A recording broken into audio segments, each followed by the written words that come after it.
राम राम दोस्तों। भारत में जब चुनाव आते हैं तो माहौल किसी बड़े त्योहार जैसा हो जाता है। चारों तरफ झंडे, पोस्टर, बड़े बड़े होर्डिंग्स, रैलियां में उमड़ती भीड़ और सोशल मीडिया पर विज्ञापनों की बौछार। हम इस लोकतंत्र के उत्सव का हिस्सा तो बनते हैं, लेकिन क्या आपने कभी सोचा है कि इस भव्य उत्सव का बिल कौन भरता है?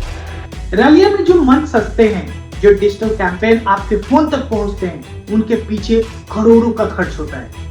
आज हम किसी पार्टी की बुराई या तारीफ नहीं करेंगे, बल्कि एक जागरूक नागरिक की तरह हम यह समझेंगे कि भारत के कानून के हिसाब से इन राजनीतिक दलों की जेब में पैसा आता कहां से है और इलेक्शन कमीशन इन पर नजर कैसे रखती है। अब सवाल यह है कि पैसा देता कौन है? सबसे पहला जरिया है हम और आप, यानी इंडिविजुअल डोनर। अगर आपको किसी पार्टी की विचारधारा पसंद है तो आप उन्हें चंदा दे सकते हैं। भारत का कोई भी नागरिक अपनी सुरक्षा से दान दे सकता है, लेकिन बड़ा हिस्सा आता है कॉर्पोरेट फंडिंग से, यानी बड़ी बड़ी कंपनियां। अब आप सोचेंगे कि क्या कंपनियां जितना चाहे उतना पैसा दे सकती है? पहले एक नियम था कि कंपनियां अपने मुनाफे का एक तय हिस्सा ही दान कर सकती थी, ताकि कोई कंपनी सिर्फ राजनीतिक को कंट्रोल करने के लिए पैसा ना लुटाए।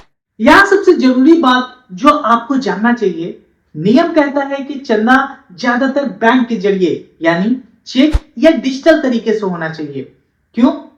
ताकि पैसे का एक निशान, मतलब कि उसका एक ट्रेल रहे और ब्लैक मनी के खेल को कम किया जा सके। पिछले कुछ सालों में आपने न्यूज में इलेक्ट्रॉल बॉन्ड्स का नाम सुना होगा। यह एक ऐसा सिस्टम था जहां कोई भी बैंक से एक बॉन्ड खरीदकर अपनी पसंद की पार्टी को दे देता था और किसी को पता नहीं चलता था कि वो पैसा किसने दिया। इसे सीक्रेट फंडिंग भी कहा गया। लेकिन फरवरी 2024 में सुप्रीम कोर्ट ने ऐतिहासिक फैसला सुनाया। कोर्ट ने इसे असंवैधानिक, अनकॉन्स्टिट्यूशनल करार दिया। कोर्ट का तर्क बहुत सीधा और दिल को छू लेने वाला था। उन्होंने कहा कि वोटर को यह जानना का पूरा अधिकार है कि जिस पार्टी को वोट वो दे रहा है उसे पैसा कहां से मिल रहा है। यानी पारदर्शिता, ट्रांसपेरेंसी ही लोकतंत्र की जान है। और इस फैसले ने उस पर मुहर लगा दी। पैसे आने का एक और रास्ता है इलेक्टोरल ट्रस्ट। इसे ऐसे समझिए कि एक कॉमन गुल्लक की तरह है। कई कंपनियां मिलकर इसमें पैसा डालती है और यह ट्रस्ट फिर नियमों के हिसाब से पार्टियों को चंदा बांटता है। इसके अलावा पार्टियां अपनी मेंबरशिप फीस से भी पैसे जुटाती है। आपने देखा होगा कई कार्यकर्ता 10 रुपए, 20 रुपए या 100 रुपए का चंदा इकट्ठा करते हैं। इसे क्राउड फंडिंग कहते हैं। एक दिलचस्प नियम है कि अगर कोई भी व्यक्ति या संस्था 20,000 से ज्यादा का चंदा देती है तो पार्टी के लिए यह अनिवार्य, यानी मैंडेटरी है कि वो उस दानदाता का नाम और पता इलेक्शन कमीशन को बताए, क्योंकि बिना हिसाब का पैसा रखना गैर कानूनी है। अब आप कहेंगे कि चलो पैसा तो आ गया, पर क्या इसे पानी की तरह बहाया जा सकता है? देखिए, इलेक्शन कमीशन ऑफ इंडिया हर उम्मीदवार यानी कैंडिडेट के लिए खर्च की एक लक्ष्मण रेखा तय करता है। जैसे 2024 के लोकसभा चुनाव में एक उम्मीदवार के लिए खर्च की लिमिट 95 लाख तक तय की गई है, जो शायद अलग अलग राज्यों में थोड़ी बदल सकती है। चुनाव खत्म होने के बाद हर कैंडिडेट को अपने खर्च का एक एक रजिस्टर जमा करना पड़ता है।